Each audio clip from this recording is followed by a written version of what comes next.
Hello and welcome back on my channel. Thank you so much for joining me again for another story time. On this thing here, we are unboxing the Once Upon a Book Club Advent Calendar. Yes, in March, because it came very late and now we're doing a weekly thing out of it. And we're on day 9. So what I'm going to be doing is I'm going to read you the short story that came along with the Advent Calendar. I think we have 16 pages again today, and on the 13th, oh no, even a little bit earlier, on one page, I think it's like 11 or something, we have a printed post-it. Then at that point we are to open this gift. So today's story is day 9, Memories at Maple Grove Inn by Christine Eckhart. Well, there you have it, folks. It's gonna be a big one, the blizzard of the decade.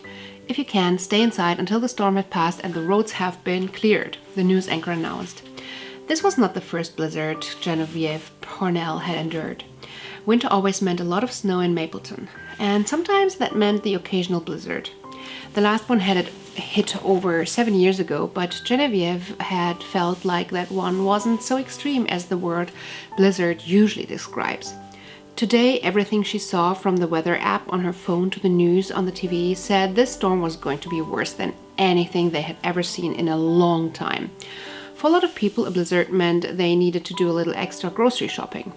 For Genevieve and her sister Joan, it meant something completely different. Threat level white, she mumbled to herself as she shut off the TV. Jen rinsed out the tea sediments from her mug and set it in the sink. "All right, Austin, Mommy's off to work," she called over her shoulder. The snow-white cat that was lying on the couch in the other room perked up her ears. Jen came to scratch the cat behind the ears and was rewarded with a soft purr. "I'll see you tonight," she said, kissing the furry little head. After putting on her coat, she grabbed the gloves, scarf, and hat that were piled on the table by the door. Jen got into her car and began the 1.5-mile drive to Maple Grove Inn. Because she lived so close, Jen usually liked to walk to work. It gave her a chance to listen to podcasts or mentally prepare for the day ahead, and allowed her to get in some exercise, which meant she didn't have to feel guilty about skipping her yoga routine if her body needed some rest after a long day. Today, not only was it freezing outside, but Jen also anticipated she may need to run some last-minute blizzard-related errands, and she'd want her car. She always looked forward to the first glimpse of the Maple Grove Inn through the trees. Any minute now she'd be coming up on the majestic white building, the black shutters and roof helping it stand out amidst the snow that so often blanketed the ground this time of the year. The Maple Grove Inn had been in her family for 3 generations and had been owned by a close family friend before her family took over. The Parnells had celebrated birthdays, graduations, and weddings at the inn, but it had seen them through more than just the celebrations. It had seen the everyday motions of life that only the most intimate of our friends and family are aware of. It had seen even the smallest of moments. Genevieve had frequently stared at the dining room table in frustration when she couldn't figure out her math homework. The front lawn had given her a soft place to land as she practiced cartwheels and somersaults with her sister. And the tiny side porch, just off the main porch where the guests usually sat with the 2 wooden rocking chairs, had been her favorite place to read or sit and think. She would often sit there with her parents or other family members because it gave them a small bit of privacy, but was close enough for them to hear if the guests needed them or if the staff had a question for them. As a girl, Jen had seriously thought about carving her initials into one of those chairs to mark it forever as hers, but she was too scared to do it, worried that her grandfather would find it and lecture her about preserving the family's history. Jen had sat in that same chair for strength to text her first crush, for good luck when she opened her college acceptance letters, and for comfort when her grandpa had passed away. Yes, the inn was her family just as much as her sister was, and every generation of Parnells liked to think of the guests as family too. But of course, the family you don't see very often, so you're politer and more formal with them than the family you see all the time.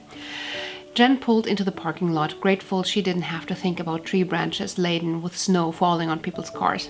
When she was younger, she had been sad to learn they had cut down the trees that used to stand here years before she was born, and the inn had expanded, but as an adult, she now saw the practicality of such things and was glad of one less thing to worry about.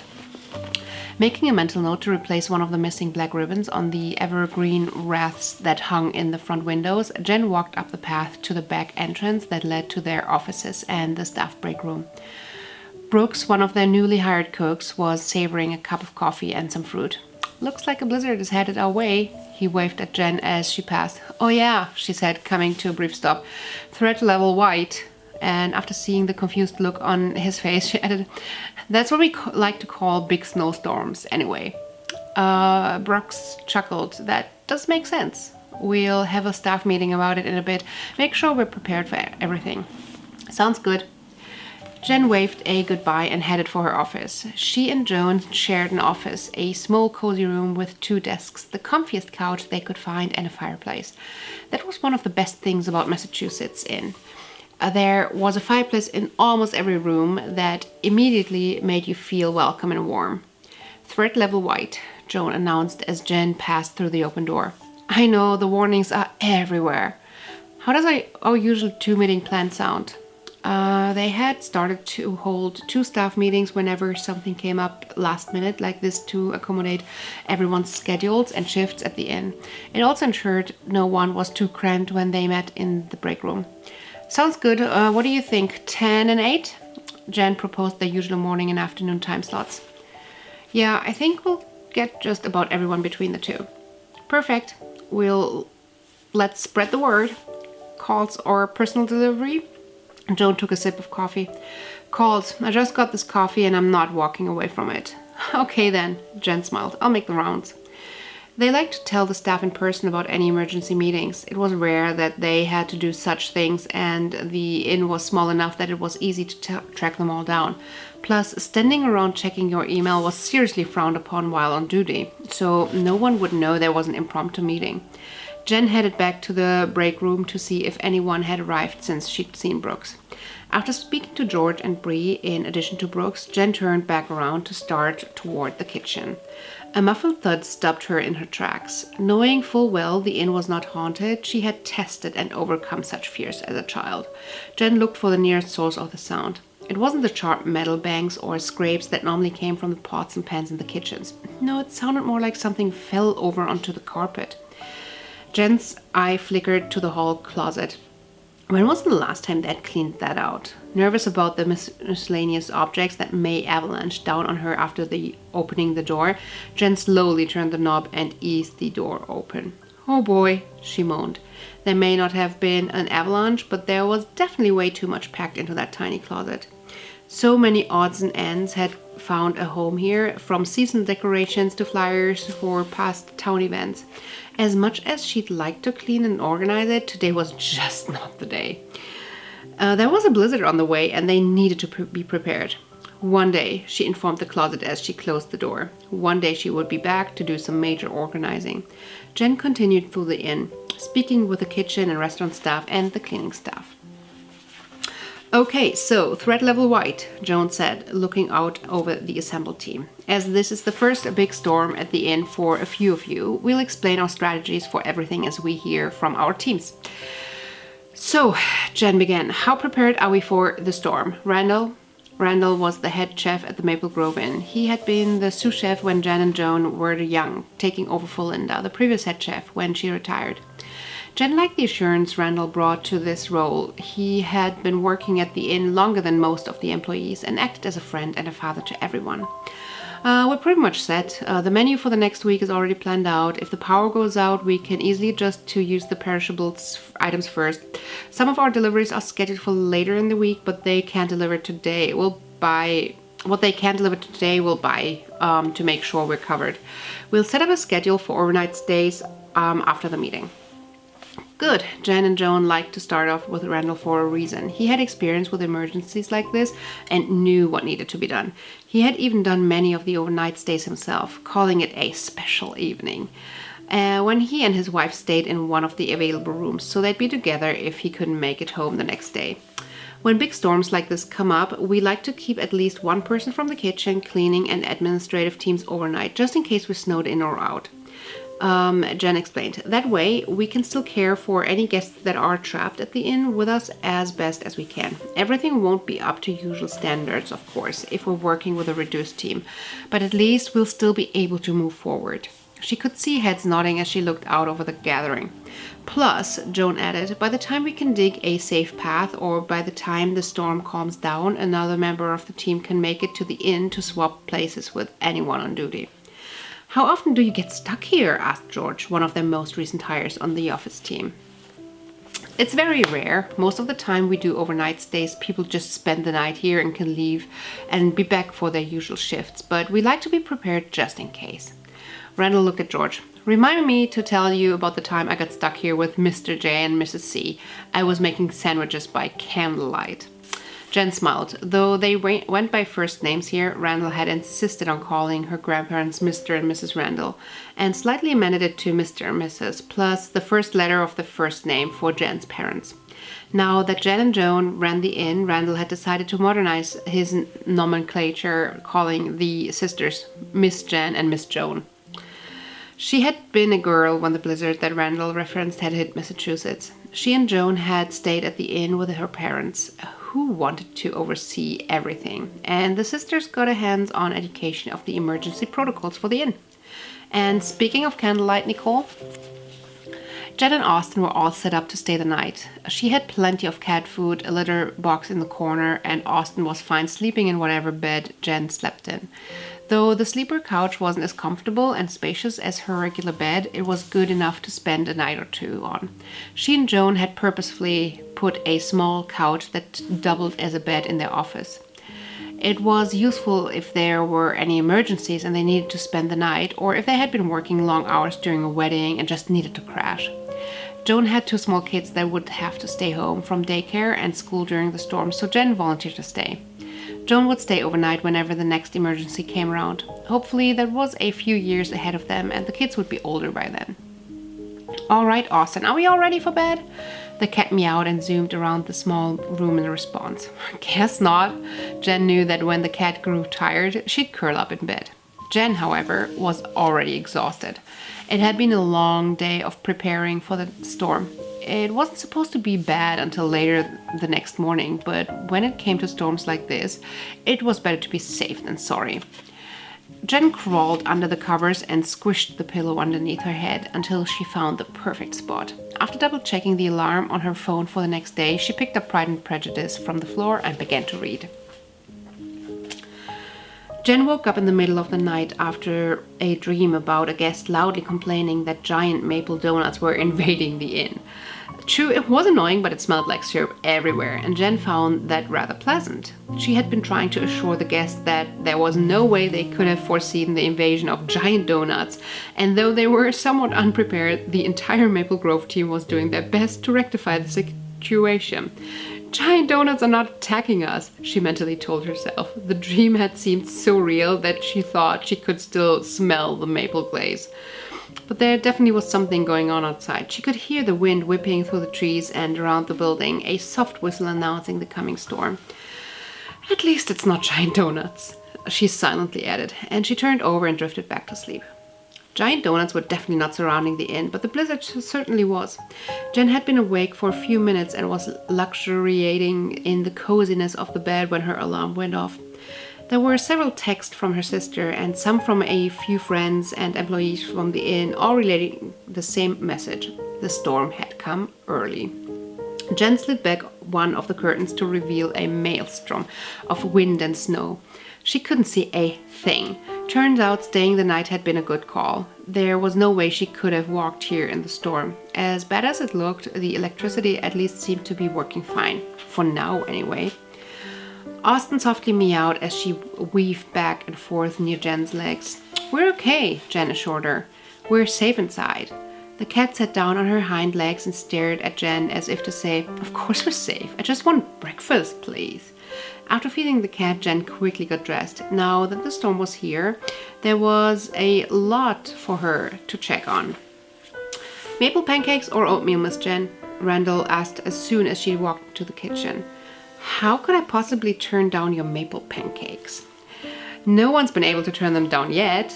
As Jen moved to grab her a mug and select a flavor of tea that went with maple, Jerry, one of the servers who had volunteered to stay, made up a plate of pancakes for her. How's everything in the kitchen this morning? Good as griddle cakes, Randall beamed. And I'm sure they're very good griddle cakes. You bet they are. Jerry had set full plate down in front of her. Thanks, she said as Jerry grabbed a few more pancake-laden plates for the guests and left for the dining room. Randall continued flipping pancakes on his griddle as he talked. With 2 options for each meal, Jerry and I are doing okay. If the storm doesn't die down and replacements can't come in, we'll cut it back to 1 so we can save time. You may need to, from the way they've described the storm. I don't think it's going to get better anytime soon. Jen grabbed her mug and the plate of pancakes. Thanks for staying and working overtime. We really appreciate it. You girls, this place, it's my family, and I'm always here for my family. And your family would do anything for you too, Jen smiled. I'll be back later to check in with you. Jen headed back to her office. At least she could have a delicious breakfast while she called all the employees to tell them not to come until the storm let up. By mid-afternoon, Jen had made the rounds several times over, making sure the staff who'd stayed had everything under control and all the guests were taken care of. All was going smoothly. Jen intended to get through some emails and paperwork while everything was quiet, but after answering a few, she started to fidget in her chair. Maybe I just need a break, she thought. Jen picked up her book and started to read. She had read an entire page without really paying attention to anything that was happening before she realized that this wasn't the answer she was looking for. Normally she would have gone for a walk or to sit in her favorite rocking chair, but that was impossible today in the storm. Another walk through the hallways would have to suffice. It was strange to wander down the hall and not hear the voices of the employees banging from the kitchen or the wheels of cleaning carts. Jen had always thought that the snow had an odd muffling effect on the noises of the world, and today that seemed to be true. Yesterday the sounds of the inn had been all around her. Something about the current absence of sound magnified in her memory the thumping noise she'd heard yesterday.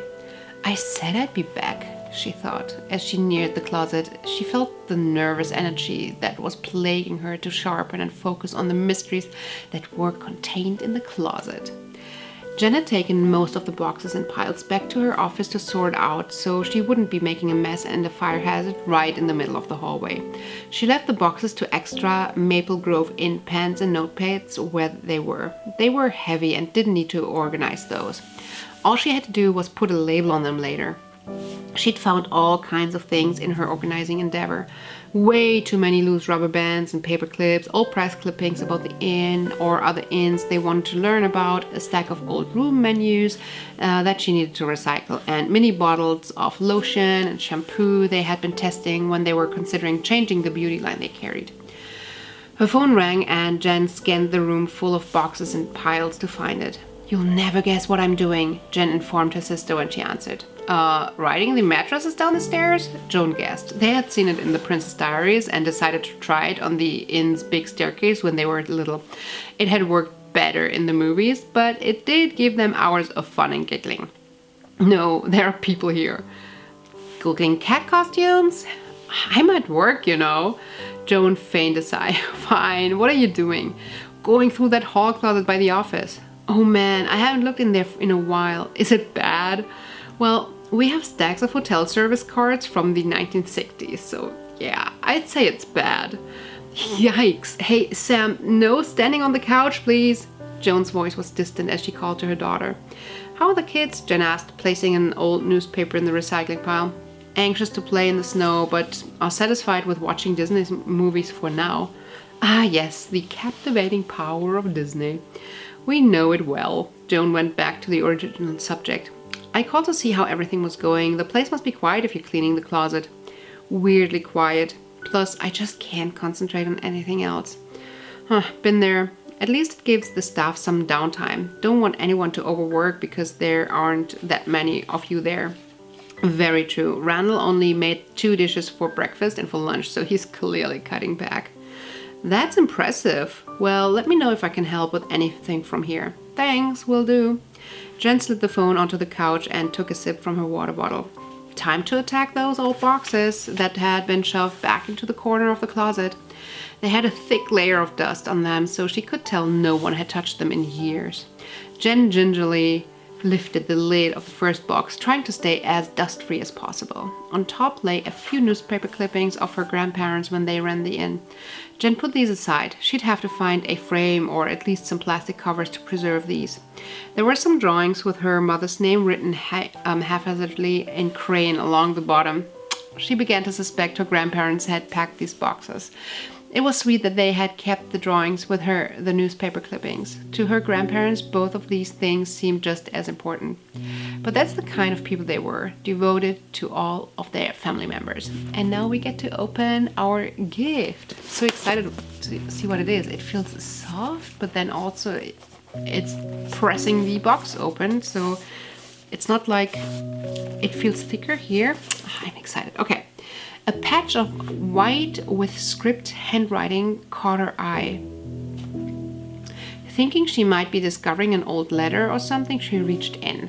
She was surprised when her fingers pulled out a steering wheel cover, decorated all over with the same script that she had initially spotted. A steering wheel cover? Oh, that would be perfect. I would love that for my car or my future van. It's the most bookish time of the year. I love this packing as well. Oh, and it's the same. It's the same as the bag. Remember, was that 2 days ago? It's a steering wheel cover, like with writing on it. Oh, I love it. I love that. Oh yes, I've been thinking about getting one again. These steering wheel covers are great when it comes to like sunshine and heat, when I can't touch, like physically touch the wheel.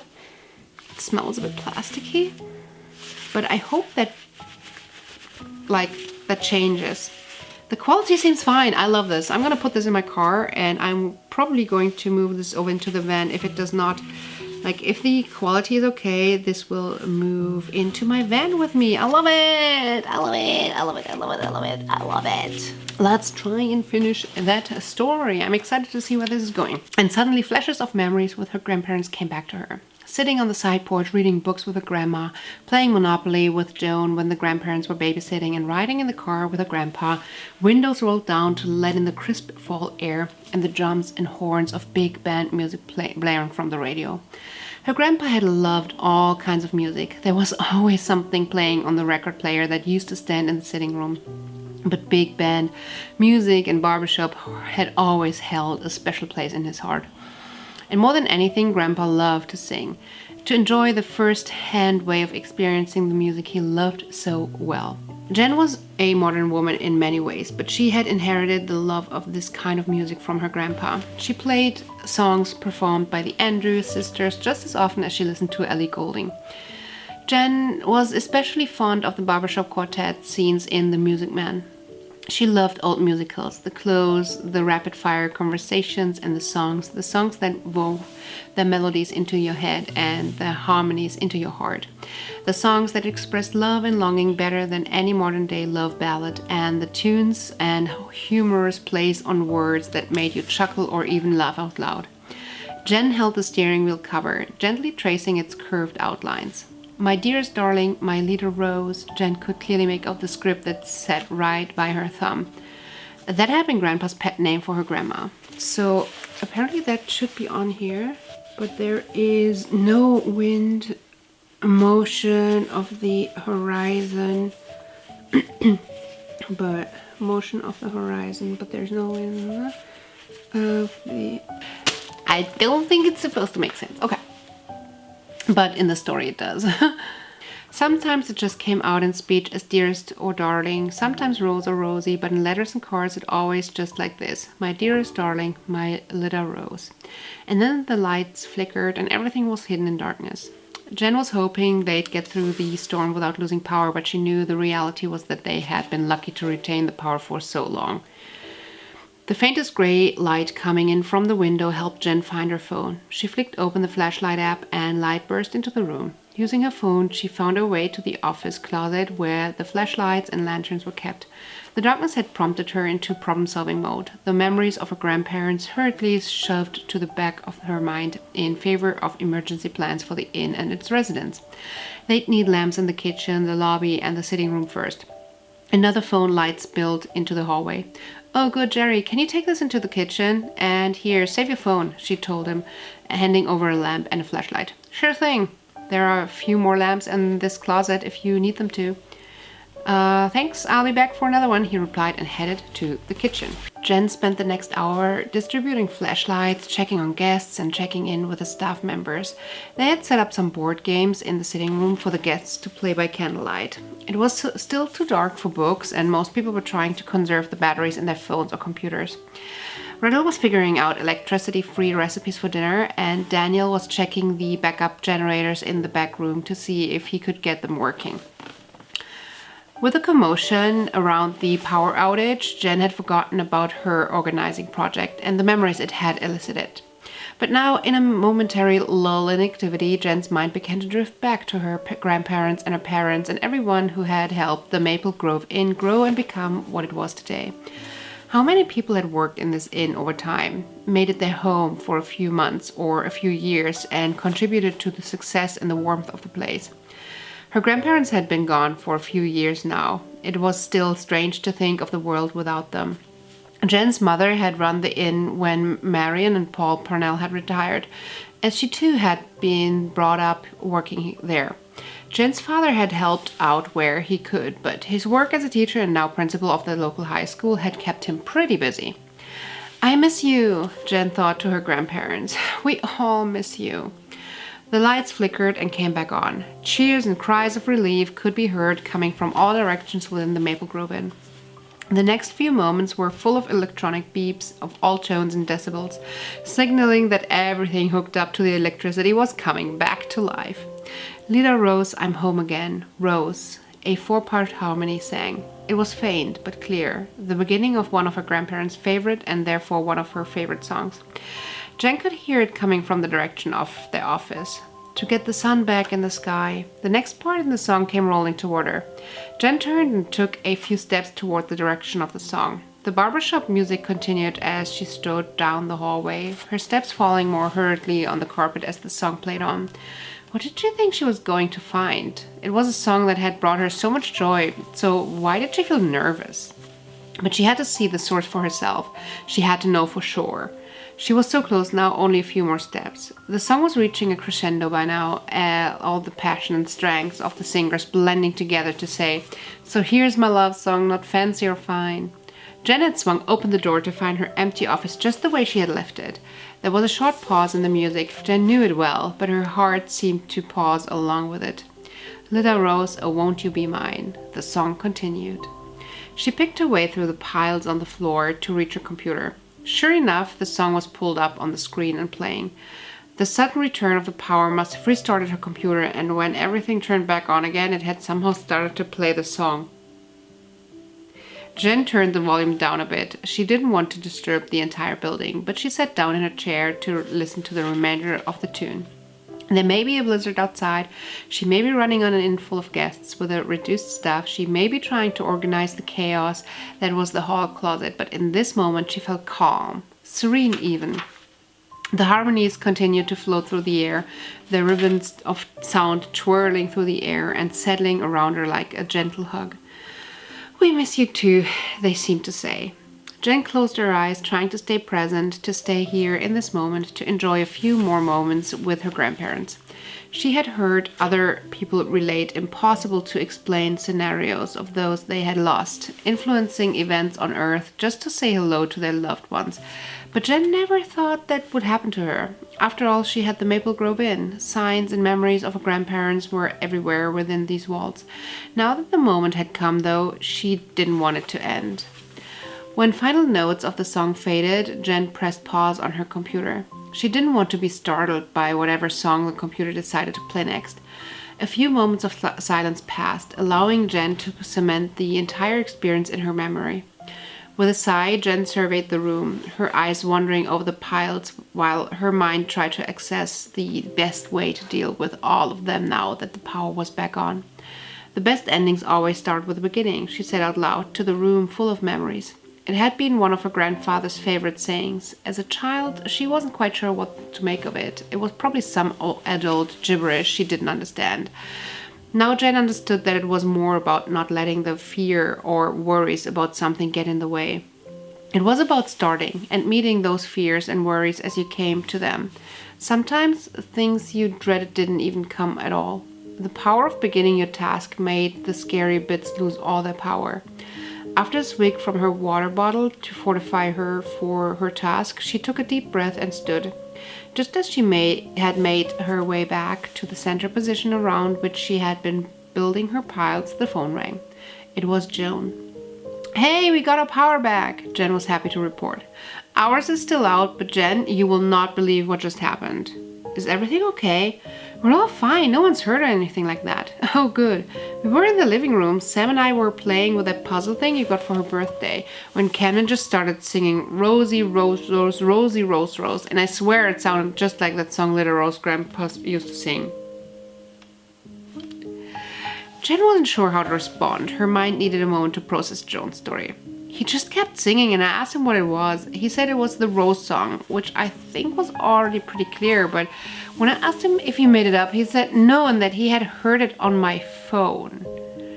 "And Little Rose is on your phone?" "Yeah, I added it when Sam was born, thinking I might use it as a lullaby, but Frank found something else, so that's what we used, and the song has been on my phone ever since. I don't think I've ever played it for them though. How crazy is it that with all the games and apps and music on my phone, he finds his way to that song?" "Wow," was just about all Jen could muster. "And learned it well enough to sing the melody even though he doesn't know the words. So I played it for the kids and I just got this feeling like, I don't know, like Grandma and Grandpa were in the other room or something. And all I had to do was get up and go over there to see them." At this point, Jen felt less mystified and more awed about the situation and was ready to relate her own experience. "Well, if you think that was crazy, just wait till you hear this." And that is it for today. Ooh! Next time we get to open the present right at the beginning of the story. That's exciting. Ooh, and it's a long one. We're gonna need to sit down a little bit longer for the next one. Anyways, this is it for today. Let me know what you thought of the story. Did you like the story? Did you like the gift? I enjoyed it, but I don't think it's for everyone. And then it doesn't even say something real, I feel like. That would have improved this a lot. I'll see how that works on my car steering wheel to actually assess if that's a really good gift or not. Anyways, let me know what you think, and if you like this video, if you like this series, give me a thumbs up, consider subscribing to my channel and hitting that notification bell to know whenever I upload, and I hope I'll see you again on my channel real soon. Until then, bye! Just loving this moment. Can we stay here forever? I'm loving this moment. Can we stay here together? If I could stop the time, don't you know that